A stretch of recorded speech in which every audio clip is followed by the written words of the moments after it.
এমন এক শিশুর কথা আজ বলবো, যে নাকি 100 বছরেরও বেশি সময় ধরে মারা গিয়েছে, কিন্তু আজও তাকে দেখলে মনে হয় যেন সে ঘুমিয়ে আছে।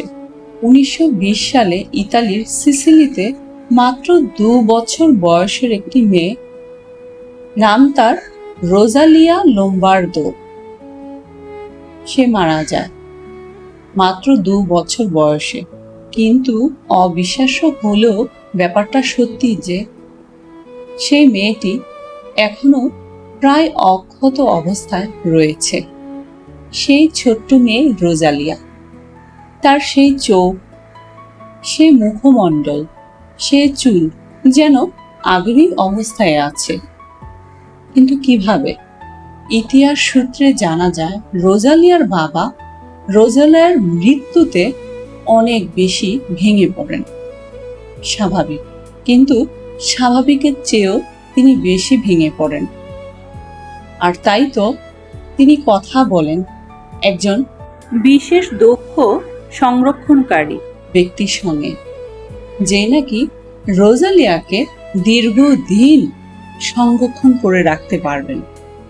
তার বাবা চেয়েছিলেন তিনি বেঁচে থাকা অবস্থায় যেন তার মেয়েকে দেখে যেতে পারেন। রোজালিয়ার দেহ বর্তমানে ইতালির পার্লেমোর ক্যাপুচিন ক্যাটাকোম্বসে সংরক্ষিত আছে। প্রতি বছর সেখানে তাকে দেখার জন্য হাজার হাজার মানুষের ভিড় জমে। তাকে দেখলে মনে হবে যে সে যেন ঘুমিয়ে আছে এখনো। তাই তো লোকজন তাকে ঘুমন্ত সুন্দরী বা স্লিপিং বিউটি বলে আখ্যায়িত করেছেন। অনেক বছর ধরে মানুষ এটা বিশ্বাস করত যে হয়তো এখানে কিছু অলৌকিক ঘটেছে, কিন্তু বিজ্ঞানীরা এটি বিশ্লেষণ করে পান যে তার দেহে ব্যবহার করা হয়েছে এমন কিছু সংরক্ষণের প্রক্রিয়া যেন সেটি সহজে পচন না ধরে, যেন তার পচন প্রক্রিয়া ধীর গতি হয়। মৃত্যুর 1 শতাব্দী বছর পার হয়ে গেলেও রোজালিয়াকে দেখলে মনে হবে যে নিষ্পাপ শিশুটি যেন ঘুমিয়ে আছে।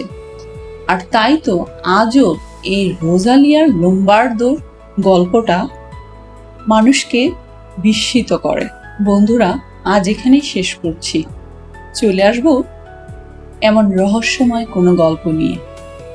সে পর্যন্ত সবাই ভালো থাকুন। Bye bye.